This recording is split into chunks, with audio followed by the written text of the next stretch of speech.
welcome and introduce today's speaker, Professor Rice. She was actually the speaker who kicked off our Speaking of Maps series 4 years ago with her presentation, Mapping Mars, Our Evolving Vision of the Red Planet. And we're so grateful that she was willing to come back and help us break in this new space. Dr. Rice is an assistant professor of planetary science at Western, where she teaches in both the geology department and the physics and astronomy department. Her research focuses on the geology and habitability of ancient environments on Mars. She's a team member on the NASA Mars Science Laboratory Curiosity mission and is part of the team building the Mastcam-Z cameras for the NASA Mars 2020 rover. Dr. Rice received her PhD from the Department of Astronomy at Cornell in 2012, was a postdoctoral scholar at the California Institute of Technology, and started at Western in 2014. So without further ado, Dr. Rice, thank you so much for being here, and we look forward to your presentation. Thank you.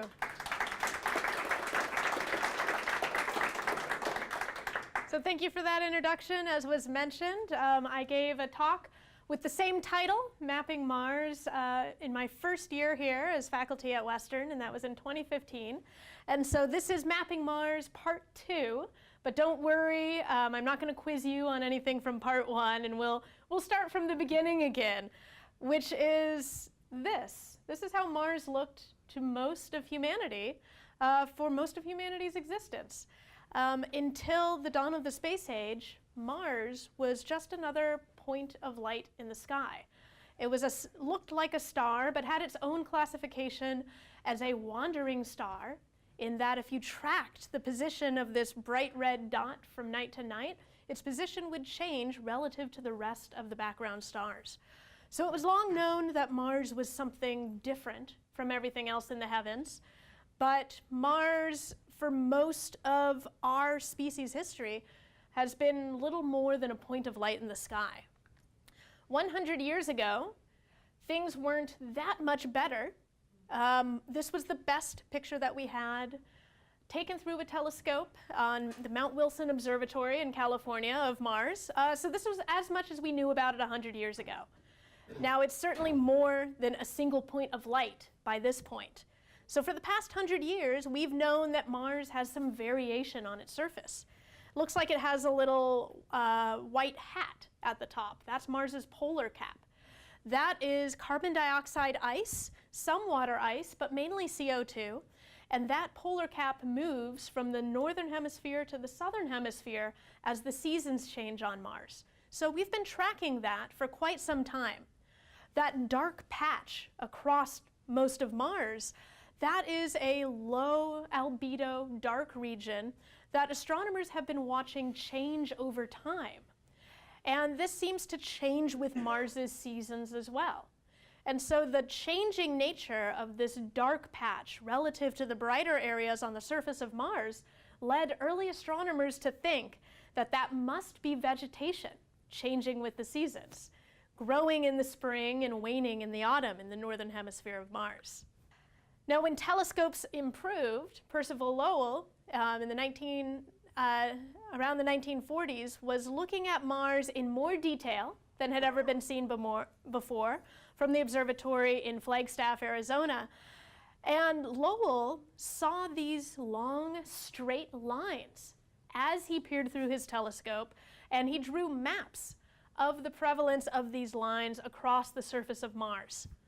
Now, these maps with these long straight lines led Lowell to conclude that the only thing that can create such long straight lines in nature are intelligent life forms. They don't occur on this planetary scale by any other means imaginable. So Lowell's conclusion was, quote, that Mars is inhabited by beings of some sort or other we may consider as certain as it is uncertain what those beings may be. So there's something alive on Mars, something smart, but we have no idea what they are. That was Lowell's conclusion. Now, this was controversial, to say the least. The astronomical community was skeptical of the claim that these had to been created by intelligent life, but also skeptical of the claim that Lowell saw these at all. Other astronomers with telescopes of equal magnitude could not reproduce these long straight lines in the same pattern that Lowell had seen on Mars. Now, what was going on here? Was he mad? Was he an opportunist and preying on an ignorant public who didn't have access to his telescopes to make up stories about Mars? The consensus now is that Lowell saw these. He saw these, and his brain tricked him into thinking that they were arranged in patterns that did not really exist. Now, we now have a term for this. This is a great vocabulary word. I encourage you all to whip it out at a party sometime. Pareidolia is how you pronounce it. And this is the term for the phenomenon of creating patterns in your brain where there are no patterns in reality. It's a type of illusion or misperception involving a vague or obscure stimulus being perceived as something clear and distinct. Now, the face in the moon, the man on the moon, is a great example of this. I cannot look at the surface of the moon, regardless of all my years of planetary geology and astronomy training, and not see a big dopey doofus face in the moon. I just can't do it. My brain is hardwired to see that pattern. David Hume has a good quote: "There is an universal tendency among mankind to conceive all beings like themselves, and to transfer to every object those qualities with which they are familiarly acquainted, and of which they are intimately conscious. We find human faces in the moon, armies in the clouds, and by a natural propensity, if not corrected by experience and reflection, ascribe malice or goodwill to everything that hurts or pleases us." So it's no coincidence that we see a face in the moon and that it's a human face. Carl Sagan took this a step further. Anyone see former President Obama in this piece of toast? Carl Sagan took it a step further to connect it to an evolutionary biology argument. He says, quote, "As soon as the infant can see, it recognizes faces. And we know that this skill is hardwired into our brains. Those infants who 1,000,000 years ago were unable to recognize a face smiled back less, were less likely to win the hearts of their parents, and less likely to prosper. These days, nearly every infant is quick to identify a human face and to respond with a goony grin." So there are good reasons why we as a species would have a natural tendency to recognize other human faces. It's good for us to be able to identify others who are in our species, others who are in our family, in our in-group for protection. So this is a skill that we have inherited and that we still carry forward with us into the modern day. And it has unintended consequences of tricking us into seeing things in the sky that aren't necessarily there. So Mars was plagued with these issues of pareidolia until the dawn of the space age, when certain things became irrefutable. Now, the first spacecraft to fly by Mars was Mariner 4, arriving at Mars in 1964. And this spacecraft had a television camera on it, and the stories go that as this flyby occurred, the spacecraft was sending one little packet of information back to Earth at a time, and the scientists were not able to render all this information into a beautiful image quickly enough. They would just receive numbers coming back from this spacecraft, numbers corresponding to how dark or how light that particular spot on the surface was. And so as they were receiving these numbers, the scientists were literally doing a paint by number. As they received a number, 255, that's the brightest one on a 0 to 255 scale, they would grab a white crayon and paint in on that area of the surface that bright color. The next number comes down, it's 100, that's a darker color. They would grab a darker brown. So this was the first image of the space age of Mars, hand-colored by the scientists as they were receiving that data. Now, what we know that this image is now is actually not all the surface. there's a clear horizon here, and what we're seeing is the limb of the planet. This is Mars, and this is the glow of the atmosphere and the limb. Now, once we got the actual full data down and were able to render these images of the surface, this is what we saw of Mars for Mariner 4. Not a surface with long, hand-dug canals by Lowell's intelligent Martians, but a surface that really looked like the surface of the moon. And in the mid-1960s, the moon was on the brain, and Mars just looked like another barren, battered moonscape. Now, it wasn't until Mariner 9 arrived, a few years later, that we got any kind of idea, perspective of Mars as a geologic world. Unfortunately, the timing was awful. Every once in a while, Mars is enshrouded by a global cloud of dust. These are seasonal cycles on Mars that envelop the planet in one giant cloud of dust, and it takes a couple of months for that dust to settle out of the atmosphere and let the surface be visible again. Timing of Mariner 9 arriving was such that Mars was in the midst of one of these global dust storms. The surface was completely obscured, looked like it was in a giant cloud, and the only things that were visible were the things that were poking up above that giant dust cloud. See these 1, 2, 3 little dark spots? Those are Mars's tallest volcanoes, poking up above that cloud of dust.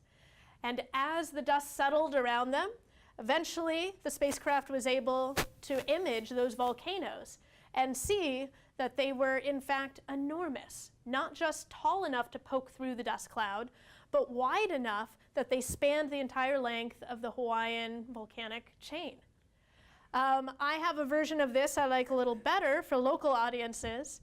Here is that largest volcano, Olympic Mons, to scale with the outline of Washington State. This single volcano is larger than our entire state.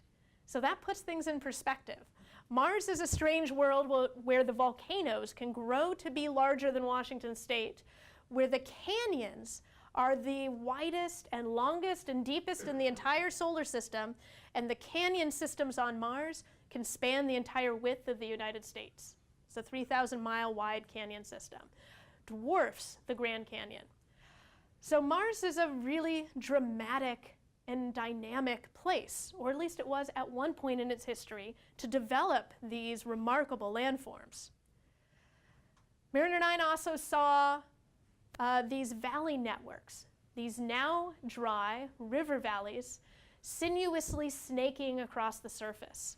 And these look a lot like sapping channels, a type of river channel that we find in the American Southwest in desert regions, where the water is not necessarily coming from precipitation, but oozing out of the ground as groundwater seeps. So we've been mapping these since the 1960s, and we now understand that Mars is covered with a dense network of these now dry riverbeds.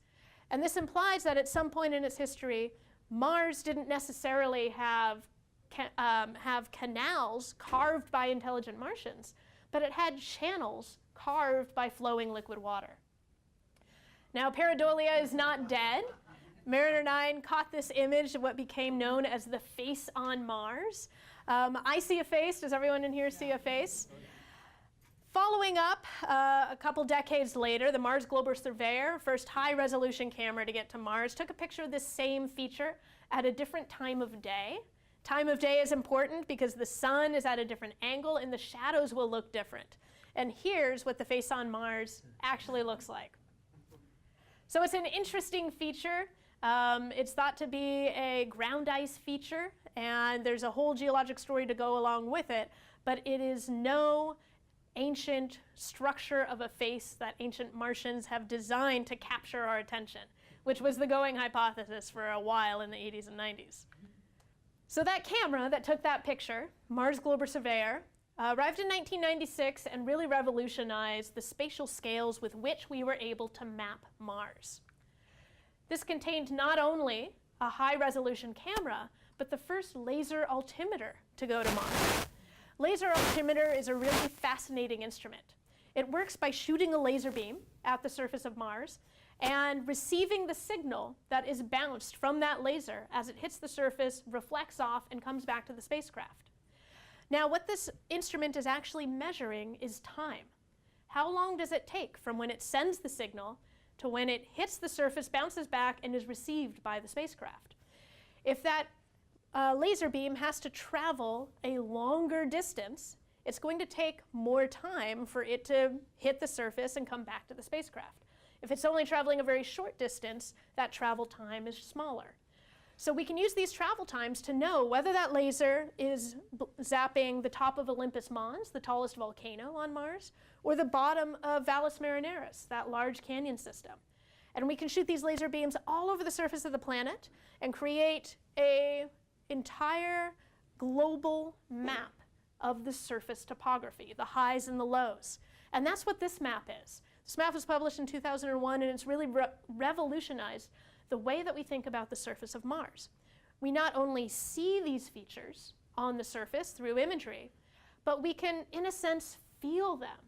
We know what is bumpy, what is smooth, what is rough, what is high, what is low on the surface of Mars. And to give you an overview of what's contained here, you see the three Tharsis volcanoes that were poking up above that global dust storm, next to Olympus Mons, reigning above them all as king mountain of the solar system. Valles Marineris, largest canyon system, but we also see that there are some very big and deep impact basins. These were places where some planetesimal or giant asteroid would have smacked into Mars at some points in its history. The other thing that this map revealed in striking clarity was that there's what we call a hemispheric dichotomy. What that means is that half the planet is different from the other half. The southern half here, very high, lots of reds and yellows and orange colors. This is a high and bumpy terrain, whereas the northern hemisphere is very low and smooth. Now, why would that be? One hypothesis was derived by comparing these types of topographic variations to the topography of the Earth. Areas that are high and bumpy on the Earth are our continents. Areas that are low, flat, and smooth are our oceans. Maybe the entire northern hemisphere of Mars had been covered by an ocean in the past. That is still a working hypothesis. We certainly know there was water flowing on the surface of Mars. Did it necessarily fill this entire northern hemisphere? We don't know. It helps sometimes to look at this map not on a 2D screen, but in 3 dimensions. You can see that there's that hemispheric dichotomy here where we go from high to low. But when you look down at the pole of Mars, that entire northern region takes on a certain shape. And if you look at it in the right way, that certain shape kind of looks like a circular or oblong impact crater. There are hypotheses that the entire northern hemisphere of Mars is one giant impact basin, or perhaps 3 individual basins that have overlapped. So this is a big mystery of Mars still today. But the idea of the northern hemisphere being covered by water is really intriguing. And it gives us kind of an end member, a working end member of the maximum amount of water that would have been present on Mars at any one time.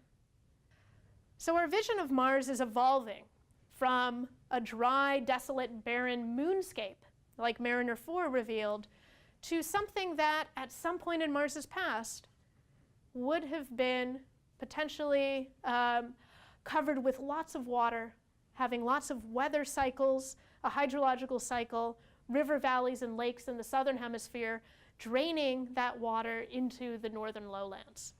This is the Mars that I'm interested in, the Mars that we think existed from the time the planet formed up to about 3.8, 3.7 billion years ago. So that's a very narrow span of time in Mars's very early history when it would have looked like this.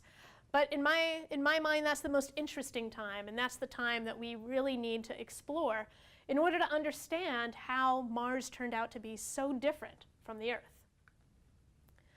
So the tools that we use to explore these ancient regions of Mars and to try and understand how Mars turned from an Earth-like world with weather and precipitation and water and lakes and rivers to a dry, barren desert world These are the tools that we use. We have a little rover that went to Mars in the late 1990s. That was the Sojourner rover on the Pathfinder mission. I was in high school when that mission landed, and I could not care less. It took me a while to see the light and become interested in this stuff, and luckily I did. I became fascinated by astronomy and Mars later when I was in high school, and by the time I graduated from college, the Opportunity and Spirit rovers, the two twins that look like the little robot on the left, those rovers were operating on the surface of Mars, and so I went to Cornell University to work with that project and to study the data being returned from those rovers. In 2012, the Curiosity rover landed on Mars. Curiosity is the big beefy rover on the right. It looks different than the others. It's bigger, but it also doesn't have those black shiny solar panels because Curiosity is carrying its own power source. It's a nuclear-powered rover. It has a little pellet of plutonium-238 that is slowly decaying, and the rover is using that energy to power its batteries and drive around. So a much different class of rover, much bigger, weighs 2,000 pounds. It's about the size of a small car. These three rovers have been incredibly successful. The Curiosity rover on the right is still operating on Mars today. This is where the Curiosity rover landed at Gale Crater. It's a giant, nearly circular crater, about 80 kilometers in diameter. And this black ellipse up at the top here, that's where Curiosity landed. Landed near the center of that ellipse, and it's been driving towards this feature, which is a giant mountain taller than Mount Rainier, 5.5 kilometers high, and the Curiosity rover is driving very slowly up the flanks of this mountain to understand what the individual layers of rock are made of and how they formed. I want to show you some beautiful photography from on the surface taken by Curiosity's color mass cam cameras, and we're looking towards the foothills of that mountain, which is called Mount Sharp. The colors here have been enhanced, meaning that we've stretched them to bring out more color variability than you would be able to see with your own eye on Mars. And here's another image looking towards the foothills of that mountain. I just want to give you a sense of scale. There's a very small black dot that's a boulder sitting right here. That boulder is the size of the Curiosity rover, so 10 feet tall. So this will give you a sense of what these landscapes are going to look like when we really start climbing up into these foothills, which should be happening around this time next year. Now, there's been an ongoing effort as Curiosity has been driving along to create geologic maps of the area around where the rover is exploring. This was the result of a long mapping effort that happened prior to Curiosity's landing. We were mapping the area around where we expected Curiosity to drive, and these maps have been refined over the years. This was one that we presented at a conference in 2013, and a couple of years ago we presented this updated version which covers a lot more terrain in a lot more detail. Now, I won't go through the detail of what all of these different geologic units mean, but the different colors at the highest levels signify different types of rock or soil, like sand dunes on the surface. So we're from the surface, we're starting to understand that there's a lot more diversity, a lot more differences in the rock types than we were able to see from orbit alone. So it's really important to get our boots on the ground or our rover wheels on the ground and explore in the highest level of details to understand what all is there and what the full geologic history is that Mars has to tell us. Now, I want to leave Curiosity behind now and move on to the future. This is what I'm spending most of my time on these days, is preparing for the next rover mission. Now, if you look at NASA's rover family portrait here, there seems to be an evolution of each rover getting bigger and more capable and more formidable. So you might expect that the Mars 2020 rover might look something like this. I wish, but it's actually going to look from the outside identical to the Curiosity rover.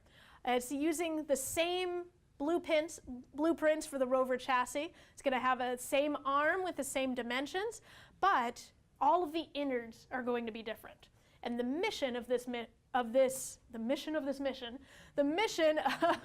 this rover is going to be much different than anything that has ever come before. So every decade, the entire scientific community gets together to decide on what the priorities of the next 10 years should be. Different scientific communities go through these exercises together. The astronomical community has their own what's called decadal survey. Earth Sciences has a decadal survey.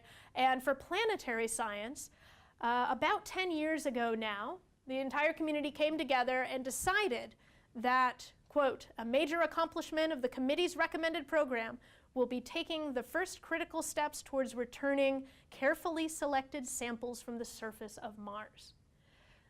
Returning samples from the surface of Mars to Earth, or at least laying the groundwork to do that, was what the entire planetary science community decided should be one of NASA's top priorities for this decade that we're currently in.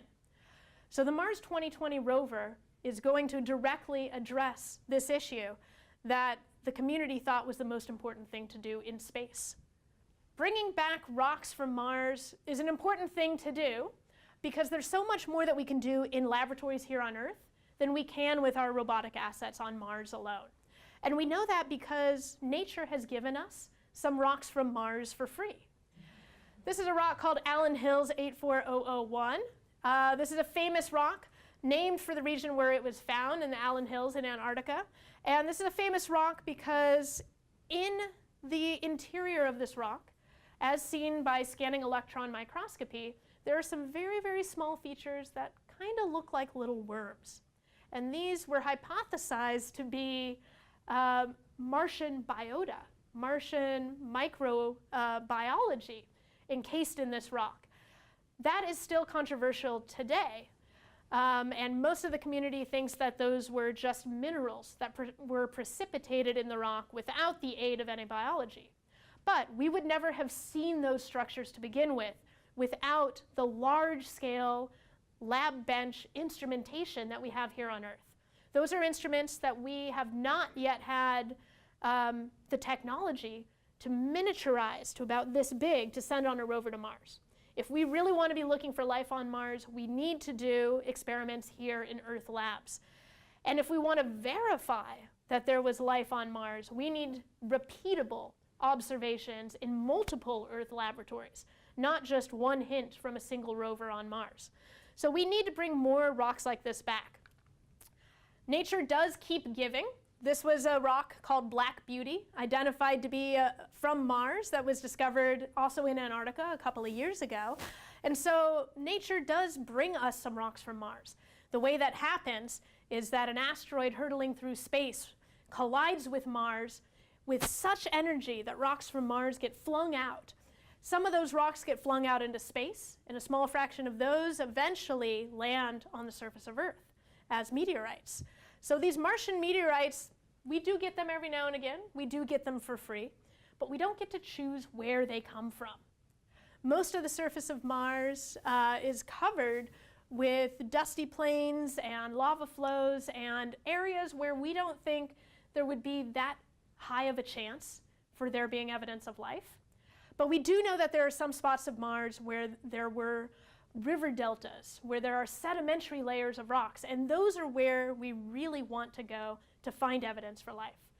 We can't just sit around and wait for Mother Nature to send us one of those rocks or an impact happening in the right place. So we need to go to Mars and collect those rocks, choose them for ourselves, and bring them back to Earth. That's what this mission is going to do. Now, the Mars 2020 mission is not going to be as jerky as this video is making it seem. It has the mission of being the first rover to cache samples for the eventual return to Earth.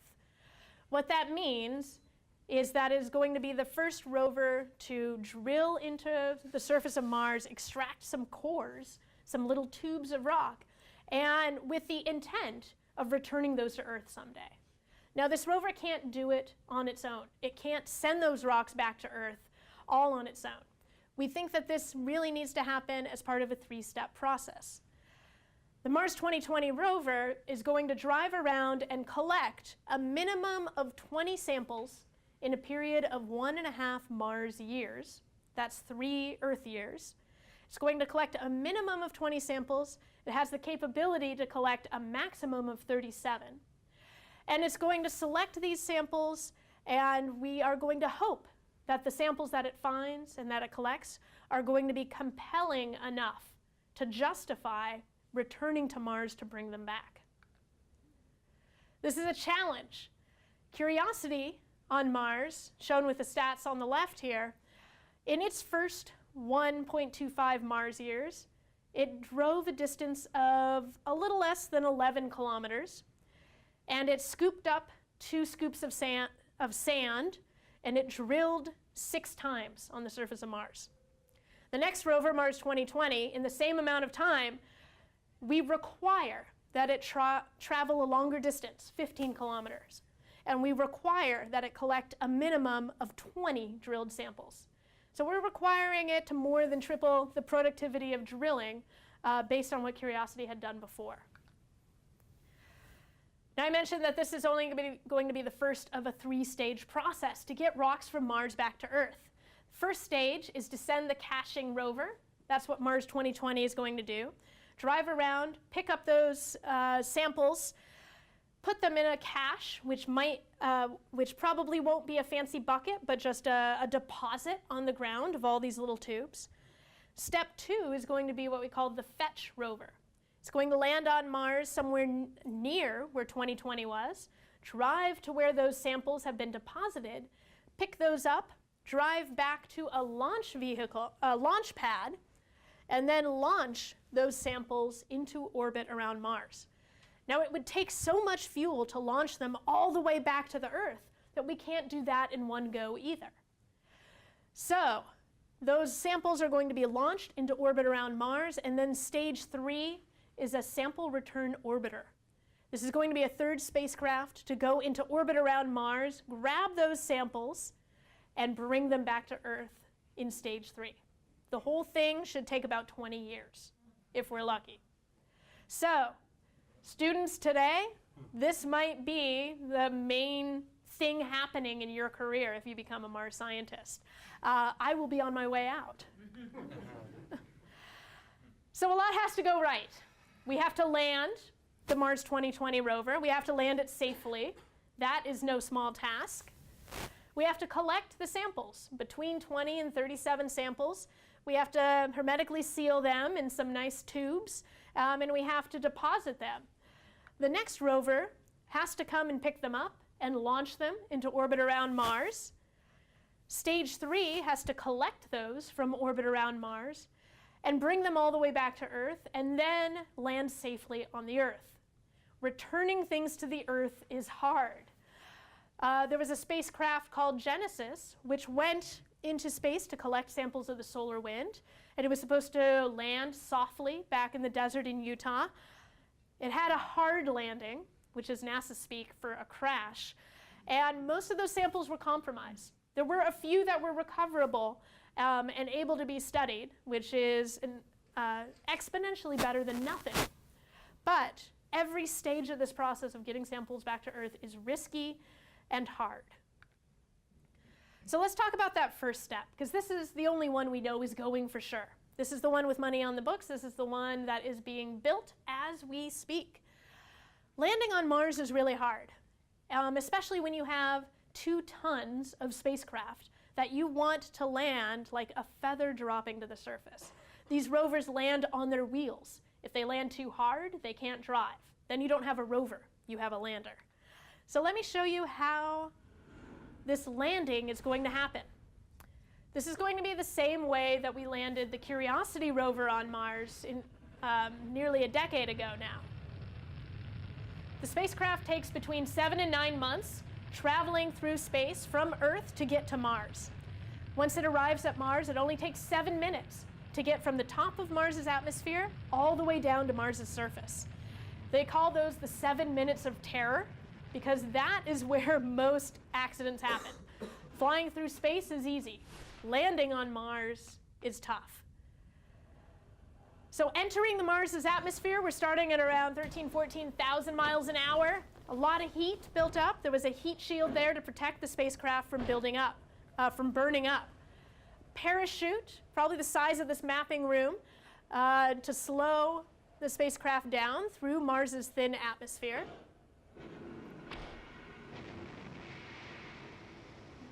Then the parachute detaches, and the spacecraft lowers itself down using thrusters. The rover is underneath. It has a jetpack on its back. But it's not going to take it all the way to the surface. It's going to bring it to a safe distance where it can hover above the surface.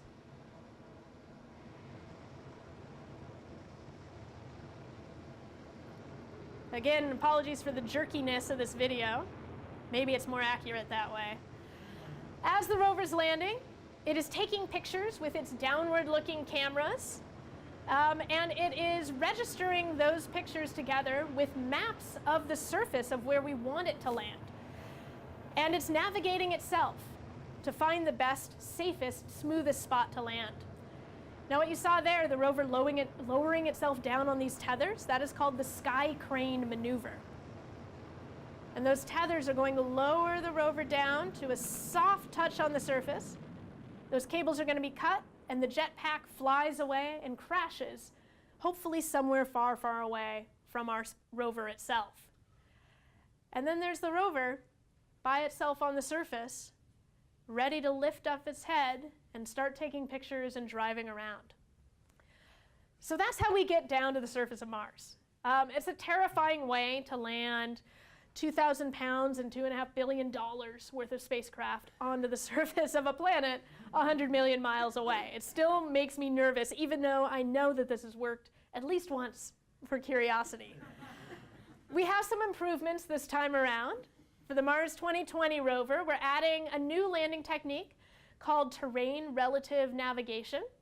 And what that allows us to do is to be taking pictures of the surface as the rover is coming down, as it's descending through the atmosphere, registering those against maps that we give it. We are going to tell the rover where not to land.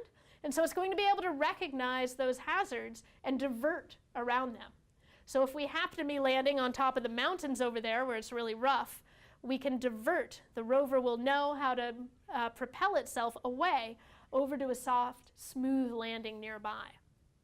So this allows us to pinpoint a landing site on Mars much more accurately. So how do we choose where to land on Mars?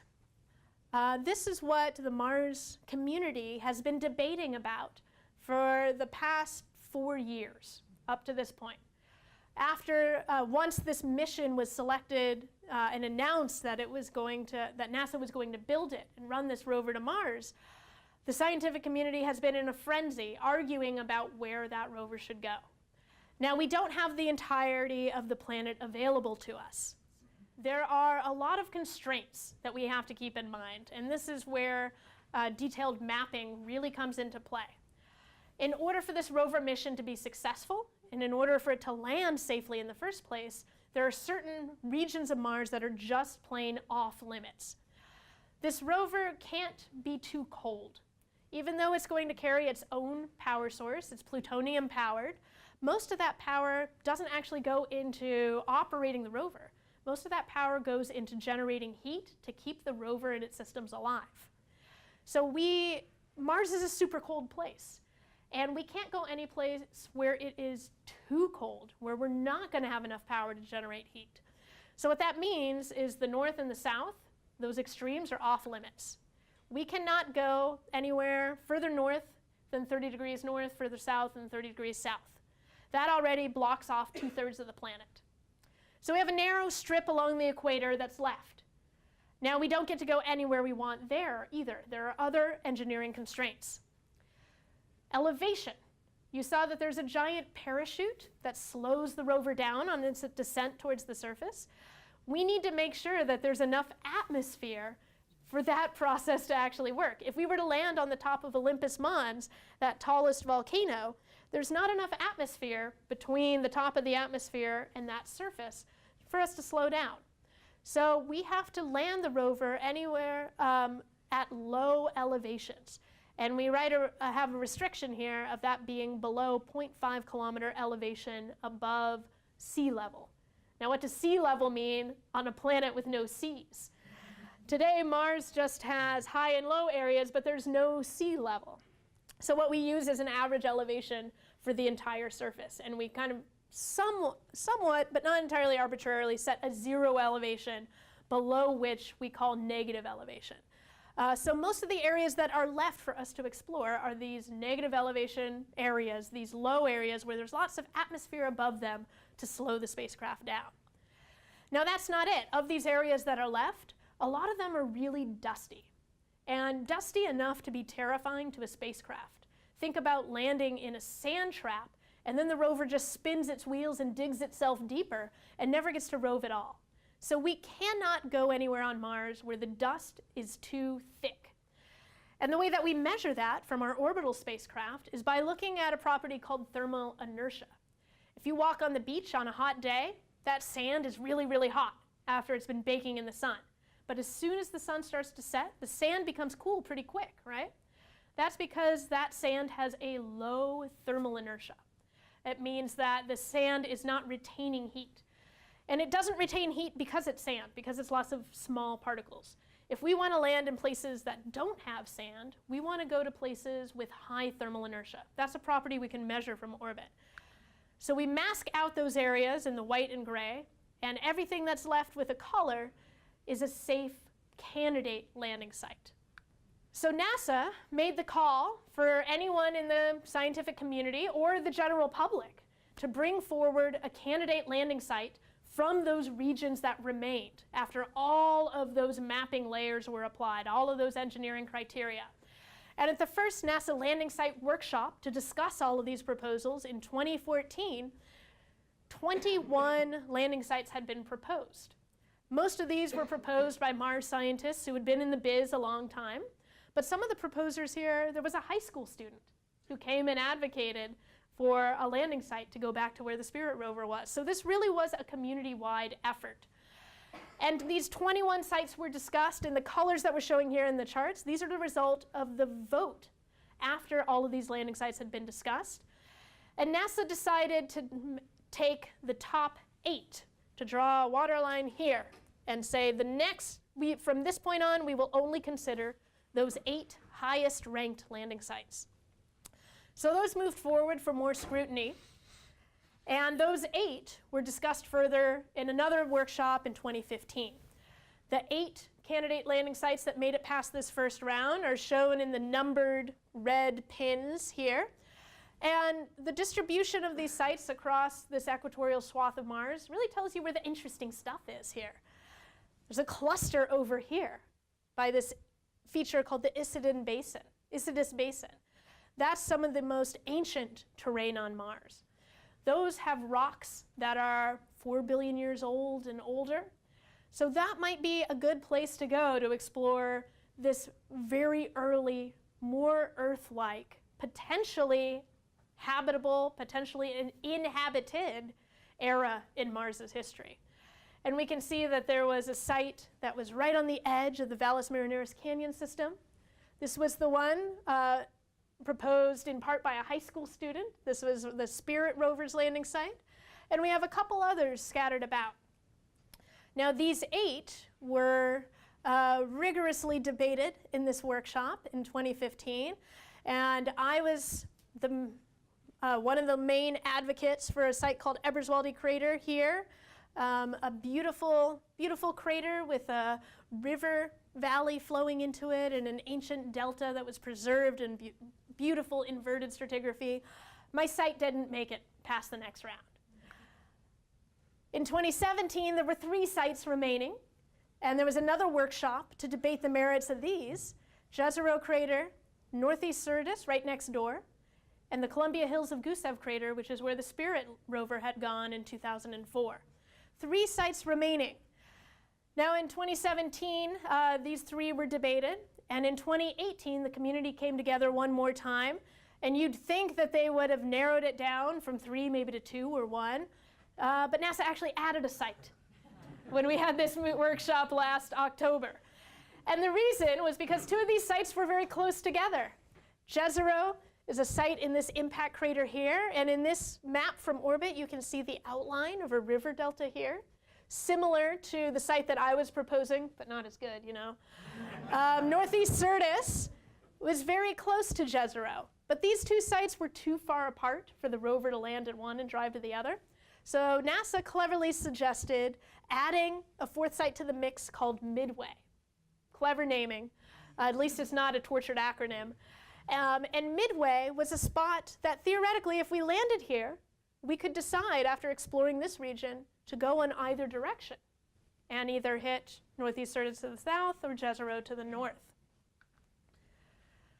The Mars 2020 team proposed what they called a mega mission scenario, where you could either land in Jezero or Midway and take one of these green paths for the rover to traverse from one site to the other. The mega mission is really exciting. And I think that in part, the possibility of a mega mission is why Gale Crater was selected as the final landing site last November. So this is a color map where the colors correspond to different types of minerals that can be mapped from orbit. In the purples here, on the top of this river delta, these are mainly clay minerals, phyllosilicates, things that tend to form in lots of water. The oranges here and the greens on the rim, those are different types of carbonates. Also, minerals that form in lots of water, minerals that tend to form in aqueous environments, lakes, and shallow seas here on the Earth. So the presence of these minerals, the colors that we can map, tell us that this crater was once home to a lake that not only had liquid water, that has properties similar to liquid water in lakes on Earth, but it had water in this lake for a long period of time, long enough for these mineral deposits to develop. So this is where 2020 is going to land and explore, and I'm very excited about the mission here, not only for what we'll find in Gale Crater, but for the possibility of a mega mission extending beyond the rim of Jezero. I'm going to show a few slides from that final NASA landing site workshop in October where this mega mission concept was presented. The idea is that you land somewhere in this red circle in Gale Crater next to this delta. After you explore it, you take this highway outlined in white here, which has a few different branching options, to get up and out of the crater. And as you drive out, you can hit some of the highlights, different areas on the surface and the base of the delta itself, areas that would have been the lake margin at the edge of this crater, and then up and out of the crater rim. It's about 28 kilometers to go from Jezero to the Midway site. So that's going to be a lot of driving. We're talking about years of doing nothing but driving for the rover to get from one site to the other. But once we get to that Midway site, there's some interesting stuff to see. Now this is an image taken from orbit, and it doesn't look that interesting. But if you go in and look at a geologic map of the different rock types that are here, there's a lot of diversity. And the interesting thing about this location, Midway, is that this geologic map has all of the same units as the Northeast Syrtis region further to the south, the other contending landing site. So we can get a 2-for-1 here, and we can explore completely different types of rocks that are potentially much older than the ones that we'll find in Gale Crater. These are rocks that we think are some of the ancient basement, the ancient crust of Mars from perhaps more than 4 billion years ago. So we've already started planning out what these 37 samples are that we're going to collect. And we have a suite that we want to collect from the Jezero site, a suite that we want to collect on that 28-kilometer drive in between, and other types of rocks that we want to be able to sample at the end. I guarantee you that once we land, this whole thing is going to go out the window because we're going to see something else that'll catch our eye that we weren't able to detect from orbit, and it'll be a brand new mission. But we're still planning as if we know everything. Now I want to show you a beautiful movie that NASA just put out, combining several different global maps of Mars and several different higher resolution data sets. And again, I apologize for the jerkiness of this. I will never play movies off a USB stick again, lesson learned. But we're showing here the context in topography of where Gale Crater is in relation to other major features on Mars. And we're going to zoom in now to the orbital imagery, the map we showed before.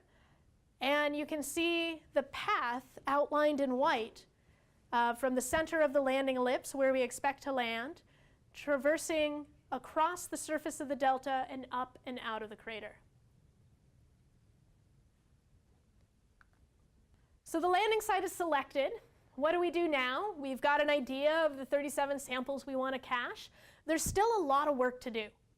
Just last week, we had a kickoff meeting virtually with the team members who are dispersed across the globe here on Earth. We had a kickoff meeting to start what's going to be a year-long process of mapping the landing site from orbit. And this will provide the highest detail at this stage, maps that we can use to guide how the rover is going to drive once it lands.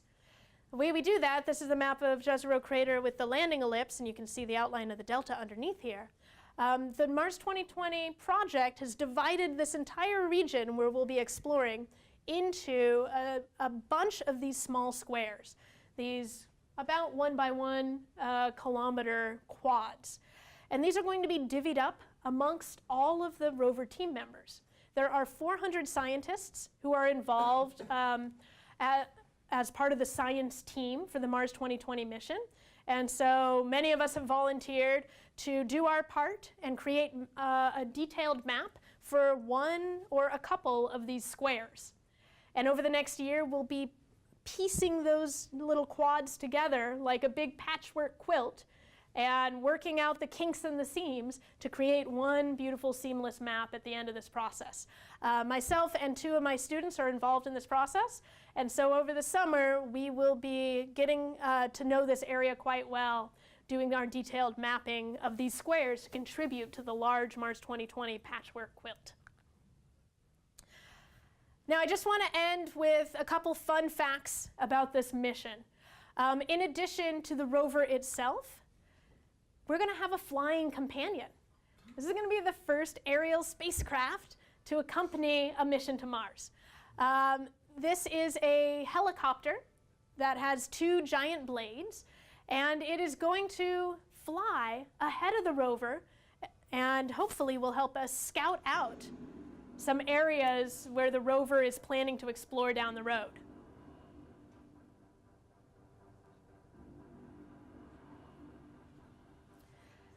Now it's about this big. It's a little cube with a set of blades on top, solar powered, and it has a couple of cameras looking down at the ground, taking images of the surface, overlapping those images so that we can get stereo and make 3D maps.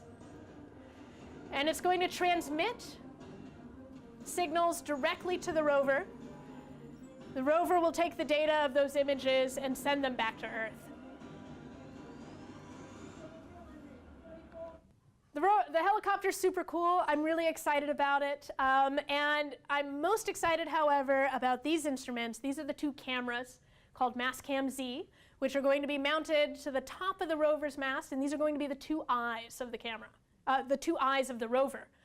This is the instrument that I've been involved with since the beginning. I've been part of the team that has been designing these cameras, and it's amazing to see them now fully built.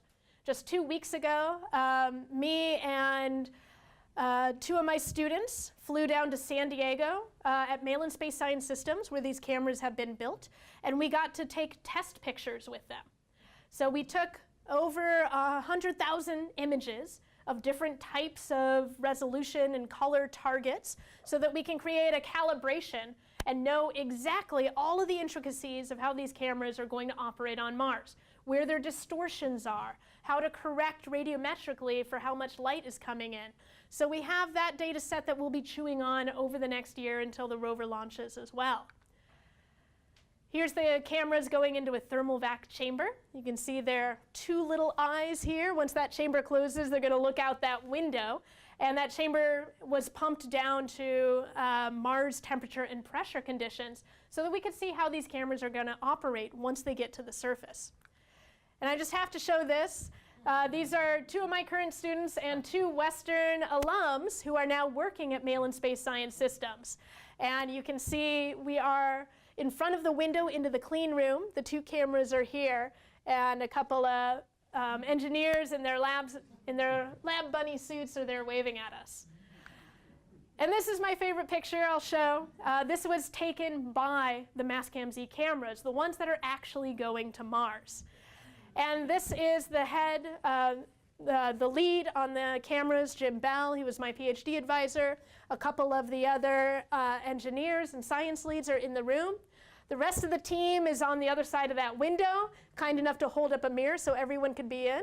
I had to leave a couple days early to teach my class here in Bellingham, but they were kind enough to let me Skype in. And I actually get to be in here twice because there's someone holding up a computer screen with my face. So, you know, this is, I like to think of this image as the Mastcam-Z cameras.